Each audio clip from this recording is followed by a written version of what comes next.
한국 의사들의 집단 행동 왜 번번이 실패로 돌아갔을까요? 오늘 그 반복되는 역사 뒤에 숨겨진 아주 구조적인 원인을 파헤쳐보고 새로운 길은 없는지 한번 같이 들여다보겠습니다. 그 답이 말이죠. 단순히 의지가 부족해서가 아니라고 전문가들은 지적합니다.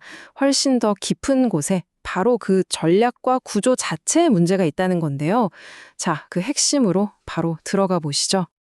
네, 먼저 첫 번째 섹션입니다. 모든 실패의 시작점에는 바로 이 전략의 부재가 있었습니다. 과거의 집단 행동이 가졌던 아주 근본적인 결함부터 한번 짚어보겠습니다. 대환병원 의사협의회 안양수 분석가의 말인데요.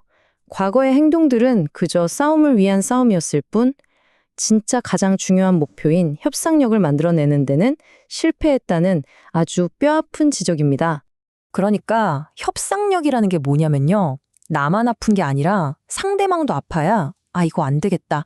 빨리 대화해야겠다는 생각이 들게 만드는 힘이라는 거죠. 한쪽만 고통스러우면 그건 협상이 아니라 그냥 버티기 싸움일 뿐이라는 겁니다. 이 표를 보시면 이게 진짜 한눈에 들어오죠. 의사들이 파업을 하면 당장 여론의 비판부터 법적 제재, 또 금전적 손실까지 모든 고통을 바로 받습니다. 근데 상대방인 정부는 어떻죠? 사실상 직접적인 타격이 거의 없어요. 이러니 애초에 동등한 협상 테이블 자체가 만들어지기 어려운 겁니다. 자, 두 번째 섹션입니다. 전략이 계속 헛도는 이유. 어쩌면 그 전략을 짜고 실행하는 컨트롤 타워 자체에 문제가 있었던 건 아닐까요? 바로 모든 의사를 대표한다는 조직, 대한의사협회, 우리가 흔히 의협이라고 부르는 곳에 뿌리 깊은 문제점을 들여다보겠습니다. 14만 명, 어마어마한 숫자죠? 근데 이 거대한 조직을 움직이는 시스템은 회원이 고작 3분의 1 수준일 때 만들어진 아주 낡은 버전이라는 겁니다. 정인석 분석가의 지적처럼 이건 뭐랄까, 최신 스마트폰에 2G 시절 운영체제를 쓰는 거나 마찬가지인 거죠. 그러다 보니 문제가 한두 가지가 아닙니다. 조직은 낡아서 내부 갈등만 일으키고 개원이, 전공의, 교수, 다들 처한 상황이 다르니 이해관계가 부딪히죠. 젊은 의사들 목소리는 제대로 반영도 안 되고 모든 권력은 회장 한 명에게 쏠려 있고 이러니 뭐 하나로 똘똘 뭉치기가 거의 불가능한 구조라는 겁니다. 자, 그럼 이 해묵은 문제를 어떻게 풀어야 할까요? 세 번째 섹션에서 그 첫 번째 처방전이 나옵니다. 의협을 아예 없애는 게 아니라 아주 근본적으로 뜯어고치자는 아이디어입니다. 바로 연방형 의협이라는 개념인데요. 핵심은 권력 분산입니다. 회장 한 명이 모든 걸 결정하는 게 아니라 의료계를 떠받치는 여러 그룹을 대표하는 공동대표 체제로 바꾸자는 거죠. 자, 여기 표를 좀 보세요. 되게 흥미로운데 권한을 3개의 기둥으로 나눕니다.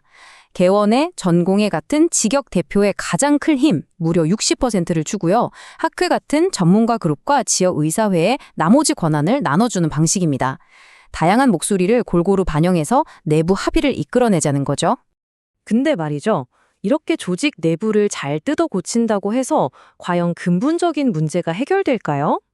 이게 사실 더 큰 벽에 부딪히게 되는데요. 바로 이 지점에서 오늘 이야기의 진짜 핵심, 가장 궁극적인 해법으로 넘어가게 됩니다. 바로 이 네 번째 섹션입니다. 지금까지는 조직 내부의 문제였다면 이제는 진짜 힘, 그러니까 법적인 권력에 대한 이야기로 판이 완전히 바뀌는 거죠. 바로 전국의사노동조합, 전국의사노조에 대한 이야기입니다. 이게 바로 의사들의 발목을 잡는 가장 큰 족쇄입니다. 현행법상 의협은 그냥 사업자 단체예요. 그래서 집단 행동만 하려고 하면 정부는 공정위 조사, 세무조사, 업무 개시 명령 같은 카드를 언제든 꺼내들 수 있습니다. 이건 뭐 싸우려고 할 때마다 손발이 묶이는 거나 마찬가지죠. 이 표가 모든 걸 말해줍니다.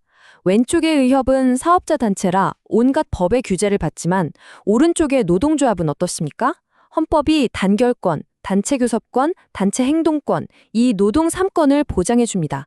이건 그냥 조직이 하나 더 생기는 차원이 아니라 법적인 지위 자체가 완전히 달라지는 그야말로 게임 체인저인 셈이죠. 가장 대표적인 예가 바로 의료수가 협상입니다. 지금은 사실상 정부가 결정해서 자, 이겁니다 하고 통보하는 방식에 가깝죠. 하지만 의사들에게 노조라는 법적 대표성이 생기면 이건 완전히 다른 게임이 되는 겁니다. 일방적인 통보가 아니라 동등한 위치에서 협상을 할 수 있는 법적 권한이 생기는 거니까요. 좋습니다. 그럼 그 강력한 전국 의사 노조 대체 어떻게 만들 수 있을까요? 여기에 대해서도 주신구 분석가가 아주 구체적인 로드맵을 제시합니다. 바로 빅텐트 전략입니다. 단계별로 보면 이렇습니다. 먼저 1단계, 봉직의, 교수, 전공의처럼 직역별로 작은 노조들이 먼저 생겨나는 겁니다. 그리고 2단계, 이 노조들이 각자 힘을 키우고요.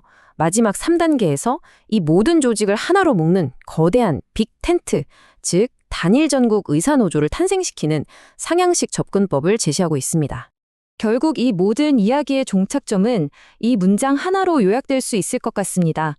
의사가 더 이상 통제의 대상이 아니라 정부와 대등한 파트너로서 협상 테이블에 앉아야만 대한민국 의료의 지속 가능한 미래를 이야기할 수 있다는 거죠. 네, 결국 이 분석이 제안하는 건 이겁니다. 안으로는 연방형 위협으로 조직을 완전히 혁신하고 밖으로는 전국 의사 노조라는 강력한 법적 방패를 만드는 것. 이 두 가지가 함께 갈 때 비로소 반복되던 실패의 고리를 끊을 수 있다는 거죠. 과연 한국 의료계는 이 새로운 길을 가게 될까요? 그 선택에 미래가 달려 있다고 할 수 있겠습니다.